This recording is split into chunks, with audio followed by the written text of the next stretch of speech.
Com a palavra, vereador Lucas Carinhato. Seguindo o tema que foi abordado aqui sobre a questão do orçamento.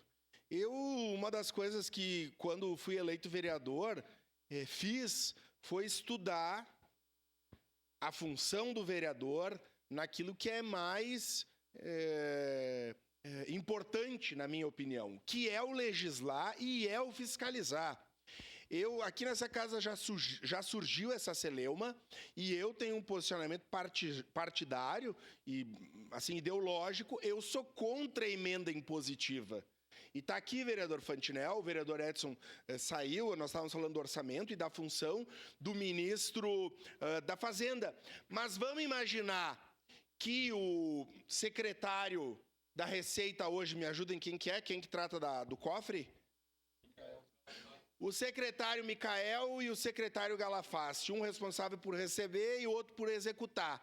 Se o orçamento do prefeito municipal não fosse de responsabilidade do Poder Executivo na sua execução, se 50% do orçamento fosse da Câmara, vocês já imaginaram?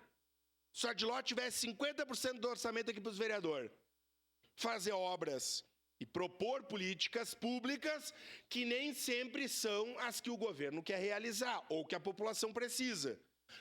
Isso é uma coisa na cidade. Aqui todo mundo se conhece, sabe os problemas. Agora, na dimensão continental do Brasil.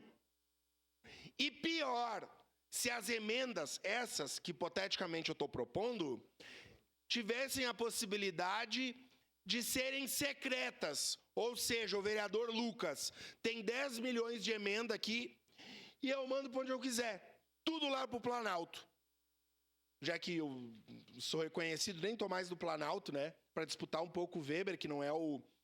não está na vereança. Mas vamos imaginar, mas não para fazer coisa necessária, política pública, para ajudar alguém lá numa segunda intenção. Isso é o que acontece no Brasil hoje. Se isso acontecesse, o Adiló não governava, porque hoje ele já está com a corda no pescoço de um orçamento difícil, considerando a saúde, etc, etc. Então nós precisamos ser coerentes. Eu sou coerente.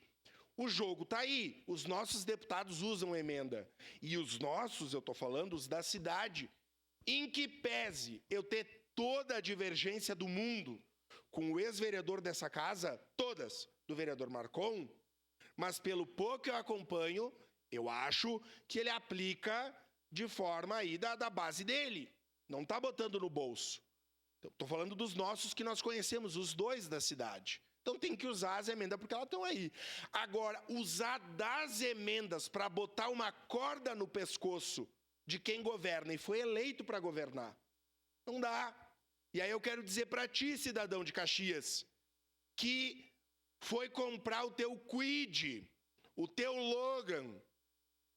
Tu paga imposto pro teu Kwid e pro teu Logan. E talvez umas 10 pessoas da nossa cidade que descem para Balneário Camboriú andar com as suas lanchas, não pagam imposto. É disso que nós falávamos. Seja na taxação dos super ricos ou no IOF, para os banqueiros. Porque nós, trabalhador, e aqui eu me incluo, eu não tenho posses, não tenho dinheiro rendendo em banco, vivo do meu salário. Nós pagamos impostos. Agora, essas pessoas, ricas e super ricas, 140 mil pessoas no Brasil, 140 não pagam impostos, como o trabalhador da Marco Polo que compra o Kwid parcelado. É disso que nós estamos falando. Então, de fato, o Brasil vive um assinte nesse momento. Aí se critica o governo porque aumentou um pouquinho acima do juro o salário mínimo. Enquanto o cara que tem bilhões a juro no banco não paga imposto. Gente, por favor, vamos ser sinceros. Não dá para ser desse jeito. Os ricos, vereador Renato, não estão preocupados. E quando eu estou falando de rico, com perdão da palavra, não é uns peidorreiros que compram um tome no cartão de crédito. Eu estou falando dos grandes ricos do Brasil, sabe? Que não estão nem aí para a população e não precisam do governo. A classe média precisa do governo. Depende das políticas públicas e é por isso que nós precisamos enfrentar esse debate ou nós vamos seguir com o lobby de quem quer ganhar dinheiro às custas da população e o governo engessado, seja esse governo do meu partido ou qualquer outro governo. Do jeito que está, não se governa mais e nós precisamos refletir. Muito obrigado. Pode fechar a sessão.